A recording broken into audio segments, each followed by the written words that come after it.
réellement s'est réalisé dans ta vie. Dis Seigneur, parle-moi. Je suis disposé pour écouter ta voix. Prions au nom de Jésus-Christ de Nazareth. Seigneur, j'abandonne mon cœur, ma vie, mon être, mon esprit entre tes mains. Tu parles mieux plus que les hommes. Seule ta parole sauve. Parle-moi. Corrige ma vie. Brise ma vie, éteins ma vie, Seigneur. Au bien de ta parole.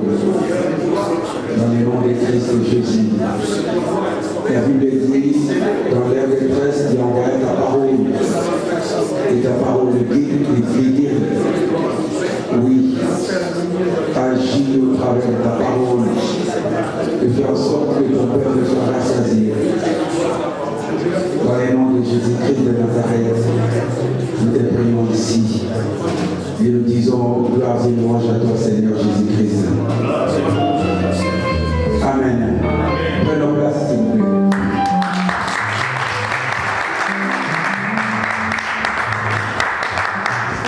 Amen. Nous voulons écouter la parole. Merci, pasteur. Vous êtes la personne dont je ne sais jamais dire d'être reconnaissant, parce que je sais que vous avez réellement un bon cœur. Et je bénis aussi les hommes dédiés, et je bénis aussi toute l'Église. Merci pour cette confiance que vous avez. Vous savez, j'ai toujours dit que prêcher, c'est une question de confiance. J'ai déjà assisté à un culte où toute l'église s'est levée et partie. Pourquoi? Parce que l'église n'avait pas confiance à l'homme qui pouvait le prêcher.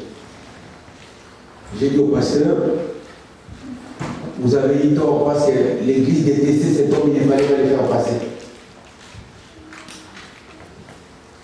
Vous avez confiance en nous et nous vous remercions. Amen. Amen. Bien, ce matin, j'ai une petite exhortation. Je parlerai calmement, doucement, pour essayer quand même de faire comprendre à quelqu'un que cette année, tu ne peux pas les louper.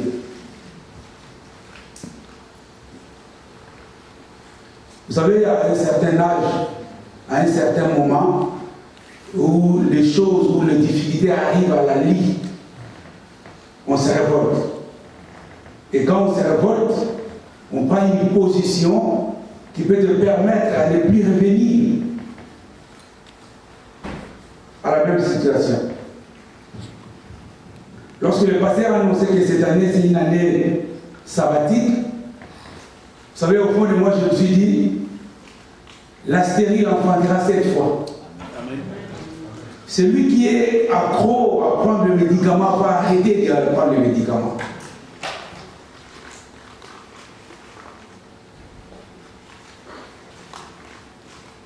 Je suivais un témoignage d'un monsieur en Angleterre. Ce monsieur, il était obèse. Il avait un problème d'hypertension, un problème de diabète, et il avait vraiment totalement le problème de la santé.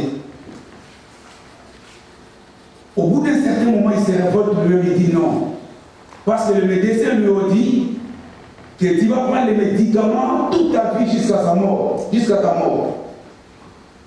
Après, de lui-même, il s'est révolté, il dit non, je ne peux pas. Il a pris des mesures où lui-même dit ça fait 3 ans qu'il ne prend plus les médicaments. L'année sabbatique, c'est une bonne année. L'année sabbatique, c'est une année où tu dois avoir les repos réellement. C'est une année où tu vas dire non, j'en ai assez. Et c'est une année où tu dois complètement révolter contre le mal. Une année où tu dois révolter contre la maladie. Une année où tu dois révolter contre la pauvreté. Vous savez, hier je suis parti à la banque. Non, pas à la banque. Je suis parti faire les courses chez Leclerc. J'arrive à la caisse pour payer. Je donne ma carte bleue et la carte est refusée.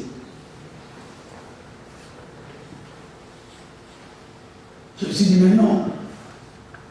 Mais il y a l'argent dans mon compte. Pourquoi la carte est refusée?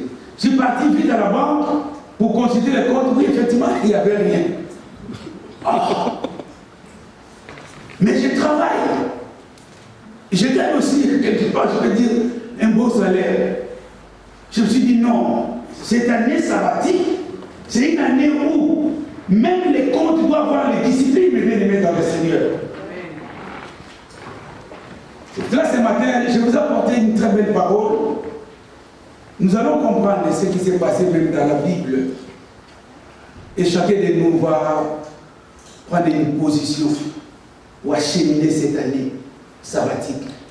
Arrivé au 31 décembre 2021, je pense qu'il y aura des témoignages ici, parce que je crois et j'ai la foi que le 31 décembre 2021, il n'y aura personne parmi nous qui va mourir. Amen. Il n'y aura personne parmi nous, mes bien-aimés dans le Seigneur, qui va avoir les difficultés même de la santé. Amen. Je crois que c'est Dieu qui nous a dit qu'il est avec nous, il ne nous abandonnera jamais. Peu importe les difficultés, peu importe les problèmes, la Bible dit le malheur atteint souvent les justes, mais c'est le Seigneur qui vient pour délivrer. Avoir un problème ne signifie pas que Dieu t'a abandonné. Avoir les difficultés ne signifie pas que Dieu t'a abandonné. Dieu est là. Le 31 décembre, je ne pense pas et je ne crois pas qu'on aura encore ce problème de coronavirus. Ça va partir, mes bien-aimés. Car la Bible déclare il y a un temps pour toutes choses. Il y a les débuts de toutes choses et il y a aussi la fin de toutes choses. Et souvenez-vous, la Bible dit Dieu est alpha et il est aussi oméga. C'est-à-dire que lorsque le problème commence, il est là comme alpha. Lorsque le problème s'achève, il est là comme oméga. Bien-aimé Sèvres, il est là. Un bon lecteur va lire la Bible dans les livres d'un Corinthien. 1 Corinthiens 10, verset 11.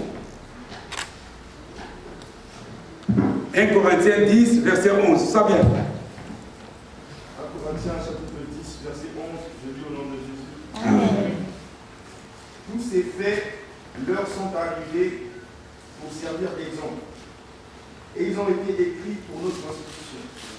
À nous qui sommes parvenus à la fin des temps. Amen. Toutes ces choses leur sont arrivées. C'est qui? À qui ces choses sont arrivées? Si vous lisez la Bible, vous allez voir que ces choses sont au pluriel. C'est-à-dire qu'il y a beaucoup de choses qui leur sont arrivées. Mais à qui? C'est qui? La Bible dit aux ancêtres, aux gens qui sont déjà passés. C'est-à-dire aux gens donc qui tu lis dans la Bible, que tu ne connais pas, que tu n'as jamais vu. Quelles sont ces choses? Ces choses, c'est que l'Israël a traversé la mer Rouge à sec. Quelles sont ces choses? Ces choses, c'est que lorsqu'ils ont murmuré contre les hommes de Dieu, Dieu les a frappés. Quelles sont ces choses? Ces choses, c'est que Pharaon ne voulait pas que l'Israël sorte, mais Dieu a étendu sa main forte. L'Israël est sorti. Quelles sont ces choses? Ces choses, c'est que lorsqu'ils étaient dans le désert, ils ont eu faim. Mais lorsqu'ils ont supplié, lorsqu'ils ont imploré, mais Dieu, la Bible dit, a fait tomber la manne. C'est-à-dire que ce sont ces boucs. Toutes les choses que nous lisons dans la Bible dit, les sont arrivées. C'est-à-dire que l'Israël a eu faim et Dieu a voulu qu'ils arrivent à avoir faim. Et la Bible dit, les écrivains, ceux qui ont écrit, ils les ont marqués dans la Bible afin que ces choses puissent nous servir, nous, qui sommes les temps, qui vivons les temps de la fin.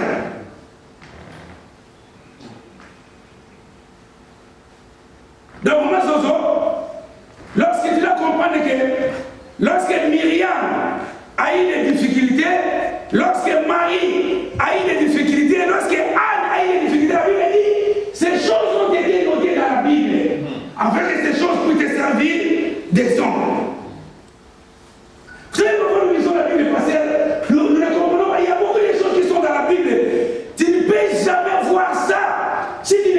pas. Et tu ne peux jamais méditer ça si tu ne vois pas l'exemple.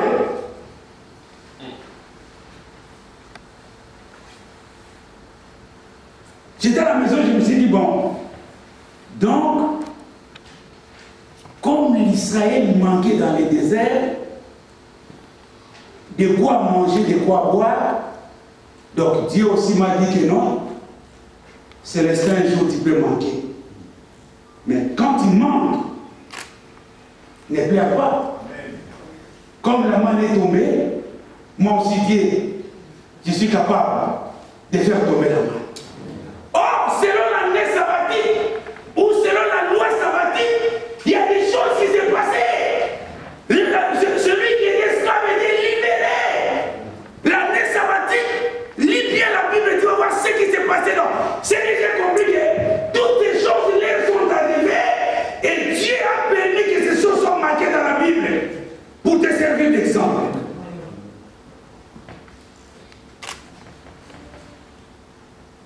Anne a eu le problème de la maternité. Et à côté, elle avait quelqu'un qui était une personne qui s'est moquée d'elle. Mais la Bible dit Dieu a intervenu.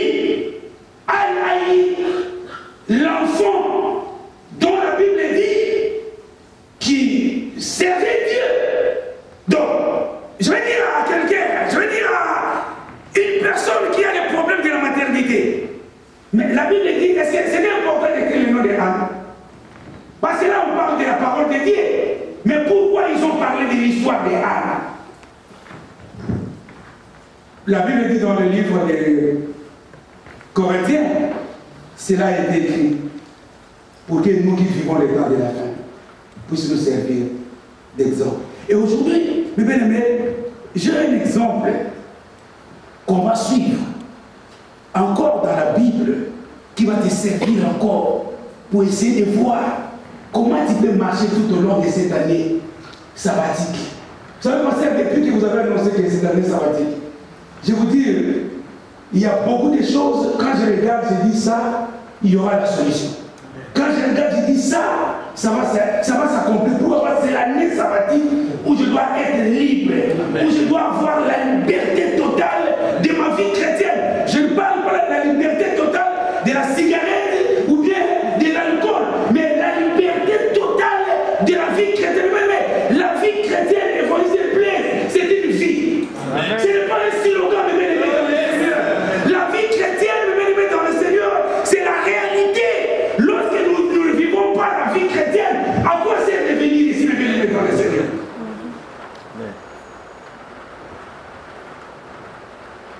Parce que c'est devenu comme une routine. Oh, je suis parti à l'église, je retourne à la maison, je ne vis rien de la vie chrétienne, ni la crainte, ni l'obéissance, ni la soumission, ni même le bonheur dont Christ a dit à la croix. Tout est accompli. Vous savez, ce n'était pas un slogan. Il a fait un grand travail. Lorsqu'il a dit tout est accompli, les sorciers, les magiciens, les occultistes, tout ce qui est du monde occulte ont pris fin. Amen. Tu diras, mais pourquoi les sorciers agissent? Oui, les sorciers agissent pour eux-mêmes, les sorciers, et non pour les chrétiens. Amen.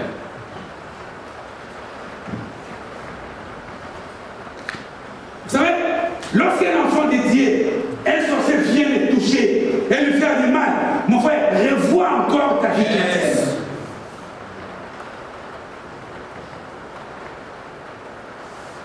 Voilà, nous allons lire la Bible. Bien aimé Sabin, lis rapidement tous les livres de... Non, pas tous les chapitres de...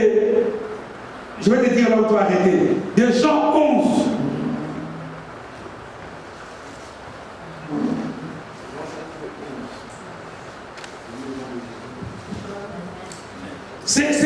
C'est une réalité que nous lisons, mais nous ne méditons pas ça. Allez-y, mon frère. Il y avait un homme malade. Oui. C'était Lazare de Béthanie, le village de Marie et de sa sœur Marthe. Marie était celle qui versait du parfum sur les pieds du Seigneur et qui les essuyait avec ses cheveux. C'était son frère Lazare qui était malade. Les sœurs envoyèrent dire à Jésus, Seigneur, celui que tu aimes est malade. À cette nouvelle, Jésus dit, cette maladie n'aboutira pas à la mort, mais elle servira à la gloire de Dieu, afin qu'à travers elle, la gloire du Fils de Dieu soit révélée. Or, Jésus aimait Marthe, sa sœur et Lazare. Quand il eut appris que Lazare était malade, il resta encore 2 jours à l'endroit où il était. Puis il dit aux disciples, retournons en Judée. Les disciples dirent, Maître, tout récemment les Juifs cherchaient à te lapider et tu retournes là-bas. Jésus répondit, n'y a-t-il pas 12 heures de jour? Si quelqu'un marche pendant le jour, il ne trébuche pas, parce qu'il voit la lumière de ce monde. Mais si quelqu'un marche pendant la nuit, il trébuche, parce que la lumière n'est pas en lui. Après ces paroles, il leur dit, notre ami Lazare s'est endormi, mais je vais aller le réveiller. Les disciples lui dirent, Seigneur, s'il s'est endormi, il sera guéri. En fait, Jésus avait parlé de la mort de Lazare, mais il crut qu'il parlait de la substance du sommeil. Jésus leur dit alors ouvertement, Lazare est mort. Et à cause de vous, afin que vous croyiez, je me réjouis de ce que je n'étais pas là. Mais allons vers lui.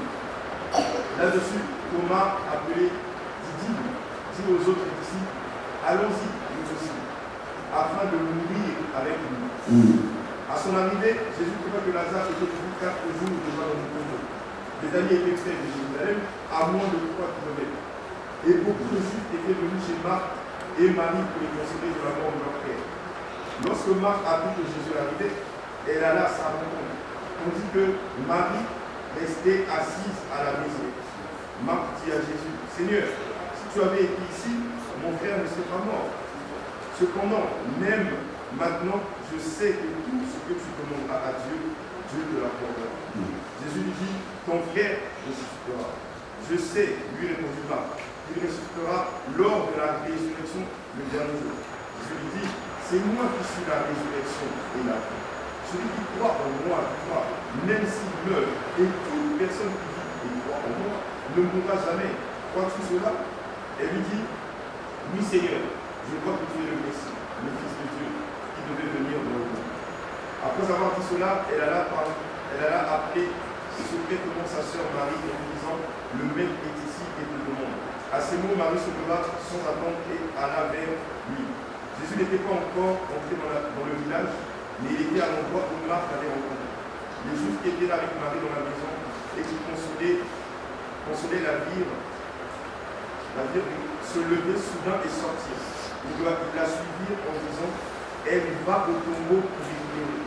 Marie arriva à l'endroit où était Jésus. Quand elle le vit, elle tomba à ses pieds et lui dit, Seigneur, si tu avais été ici, mon frère ne serait pas mort. En la voyant pleurer, elle et les Juifs venus avec elle, Jésus fut profondément indigné et bouleversé. Il dit, où l'avez-vous mis? Seigneur, nous répondit-on, viens et tu verras. Jésus pleura. Merci beaucoup. N'ai-je pas dit, si tu crois, tu verras la gloire de Dieu. C'est ça mon thème. N'ai-je pas dit? Et le sous-thème, c'est un rappel. Écoutez, là où nous parlons de la réalité de la mort de Lazare, tout le monde sait, vous savez, il n'y a aucun soi-disant chrétien qui vient dans la vie chrétienne sans connaître cette réalité. Même un enfant. D'ailleurs, le verset le plus court de la Bible se trouve dans ce chapitre. C'est Jean 11:35, où la Bible dit Jésus plaira. Mais la Bible dit Lazare était malade. Et cette famille qui connaissait bien Lazare, vous savez, Jésus s'est rendu beaucoup plus dans cette famille. La Bible déclare même qu'il était ami de cette famille. Il aimait cette famille. Mais la Bible dit lorsque Lazare tombe malade, ils envoient un messager pour qu'ils annoncent à Jésus que Lazare est malade.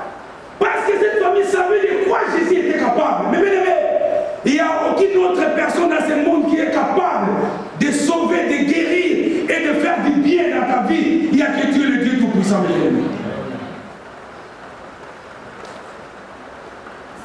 Ta femme ne peut pas, ni ton homme, ni ta famille.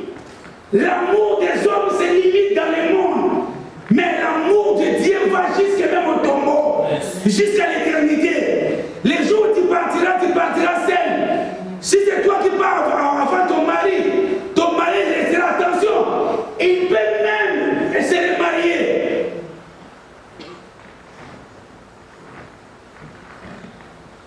Si c'est toi ton homme qui part, et ne pense pas que ta femme restera fidèle. Lorsque tu pars, 2 ans après, dans ceux qui sont pressés, même une année, voire même quelques mois, il peut se remarier. Mais Dieu Tout-Puissant, Jésus-Christ de Nazareth, l'ami fidèle, lorsque Dieu est là, il est avec toi. Dans ta maladie, dans tes difficultés, il est avec toi. Et cette famille savait que Jésus était capable de guérir leur frère qui était malade. Dans la pensée de leur famille ou dans la pensée de ses soeurs, Jésus-Christ était un guérisseur. Ils envoient le messager, ils disent non, allez lui dire de venir. Parce que Lazare est malade. Ils arrivent, ils annoncent que Lazare est malade. Jésus apprend la nouvelle et Jésus refuse même de partir. Pourquoi? Parce que dans la pensée du Christ, c'était que s'il partait guérir Lazare, Jésus va se limiter tout simplement en guérisseur. Oh, Jésus n'est pas un guérisseur. Jésus est la résurrection. Jésus savait que c'est lui qui a ramené ou qui nous a donné la vie. Il est venu juste pour donner la vie. La Bible dit qu'il est resté pour attendre la fin. Hier, j'ai vu quelqu'un qui a mis dans le statut que non, même virgule dans mon histoire, mais ne mets pas point parce que Dieu vient à mettre point. Je l'ai même répondu, j'ai dit non, dis aux gens de mettre un point dans ta vie. Parce que s'il y a virgule, la phrase continue. Je peux modifier, je peux changer, que Pasteur Blanchard est mauvais, mais je mets virgule après que je dis, même aujourd'hui, franchement, il s'est repenti, il est bon maintenant. Vous comprenez? Mais lorsqu'il y a point, ça dit qu'on ne peut rien mettre encore. Et c'est là où Dieu commence. La Bible dit, là où l'intelligence des hommes se limite, c'est là où Dieu commence. Dis aux hommes de mettre un point dans ta vie. Amen. Et si Dieu a voulu que le point soit mis dans la vie de Lazare, il ne pouvait pas retourner, frère. Parce que Jésus allait avoir des complications. Lui et la paracétamol. Lui et les médicaments ou les médecins. Il dit non, je ne partirai pas. 2 jours après, Lazare est mort. La Bible dit, Jésus est revenu pour intervenir, pour se faire voir qu'il est le Messie. Lorsque Christ arrive, la Bible dit, ce seul. Écoutez, quand nous lisons la Bible, il faut la méditer. La Bible n'est pas la récitation des corbeaux et des renards, ou bien l'histoire de Tintin et Kwaku. Non, c'est une réalité, frère. Amen. Vous savez, quand je méditais cette parole, là, la Bible nous parle de 2 sœurs qui sont venues à la rencontre de Christ. La première est venue, il rencontre Christ. Il dit, mais si tu étais là, mon frère n'allait pas mourir. Jésus lui parle, Jésus lui parle. Et elle est retournée, elle annonce encore à sa sœur qu'il est là. Sa sœur, elle est venue. Au départ, c'était Marthe. Jésus parle à Marthe. Marthe dit non, mais il fallait que tu sois là. Regarde, il est mort. Jésus dit non, il va résister. Moi, je suis la résurrection. Je suis venu en fait que les hommes aient la vie. Elle va ressusciter. Et la Bible dit, elle est retour. Maintenant, c'est Marie qui arrive. Lorsque Marie arrive, elle dit la même chose que sa sœur. Il dit non, il fallait que tu sois là. Mon frère est décédé. Il avait le coronavirus. Il est parti.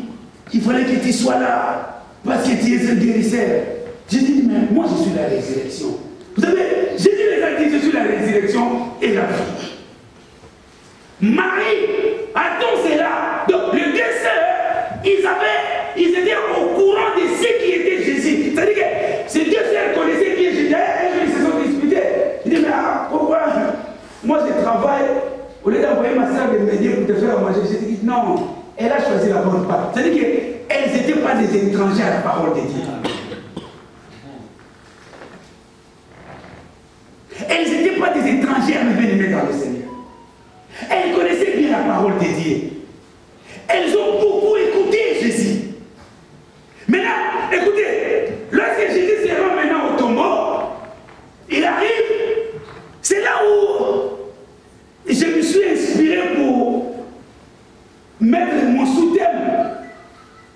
les rappels.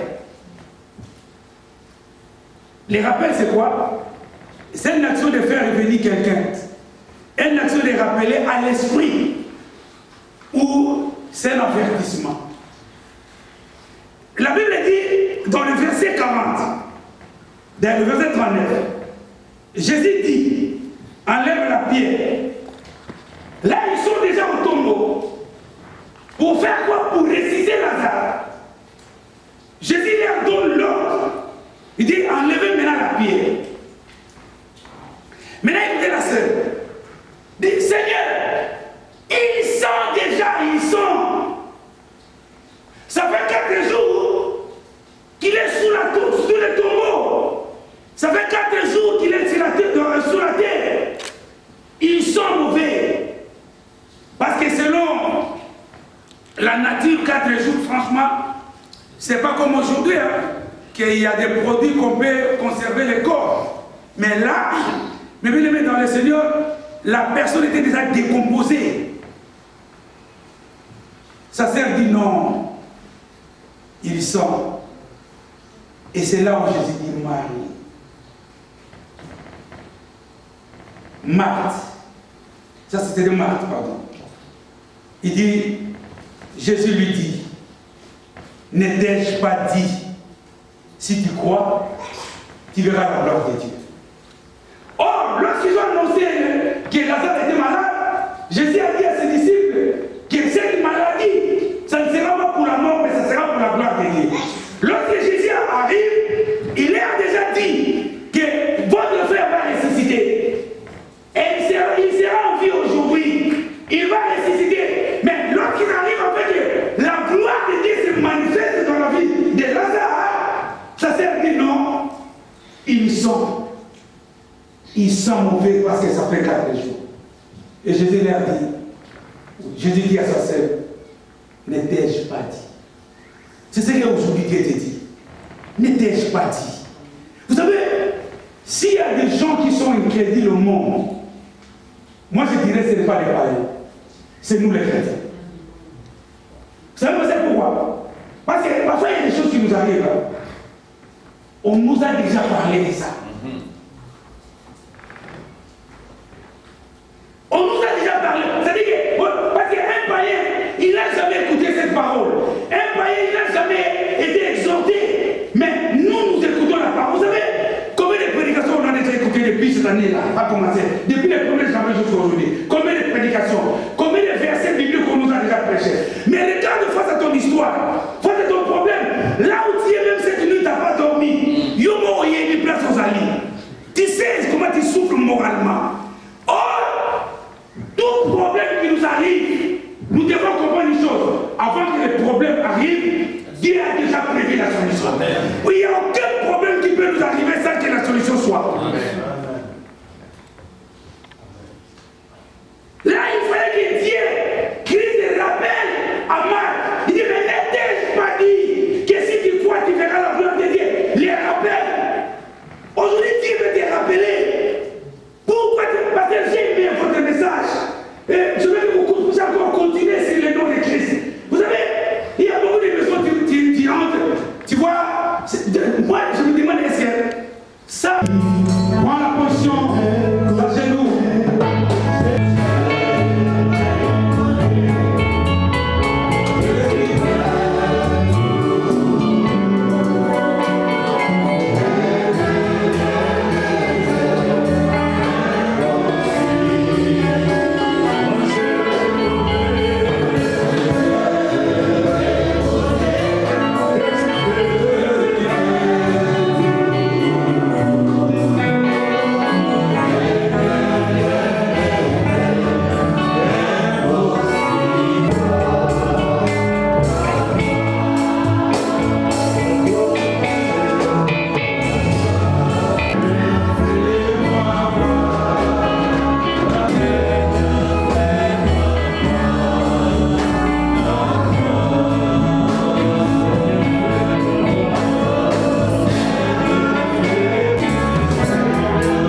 Il a appelé Lazare et Lazare est sorti.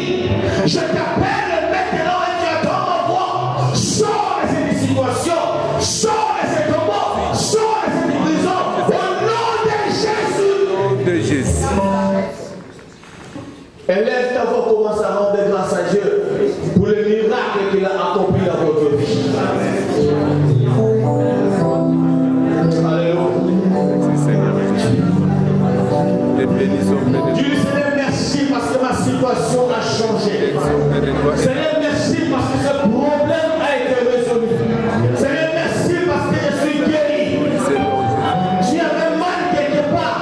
Commence à faire le mouvement et tu prendras et tu comprendras que le mal a déjà disparu. Vérifie la situation. Tu avais quelque chose qui troublait ta vie dans un corps. Je ne sais pas où. Vérifie, tu verras que cela a disparu.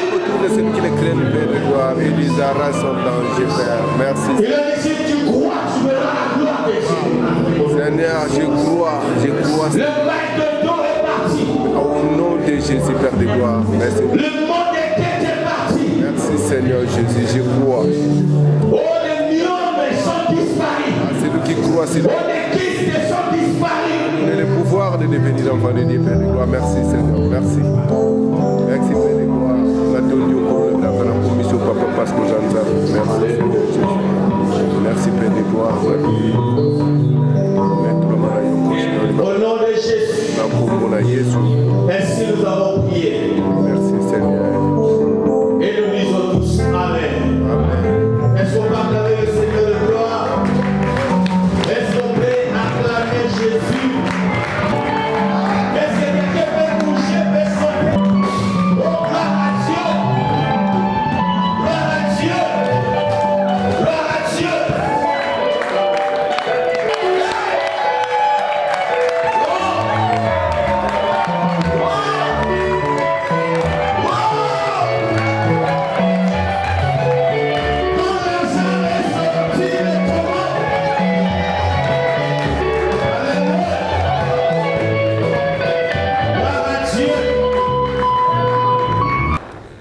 Je bénis l'orateur que tu as puissamment utilisé, notre bien-aimé l'évangile scellé. Je bénis le modérateur, tous les chants, tous les protocoles, tous ceux qui ont été scellés pour que cela soit bon. Que votre retour soit béni dans le nom de Jésus-Christ. Et je bénis le deuxième équipe, ainsi nous avons prié et nous disons tous Amen. Que Dieu vous bénisse. Amen.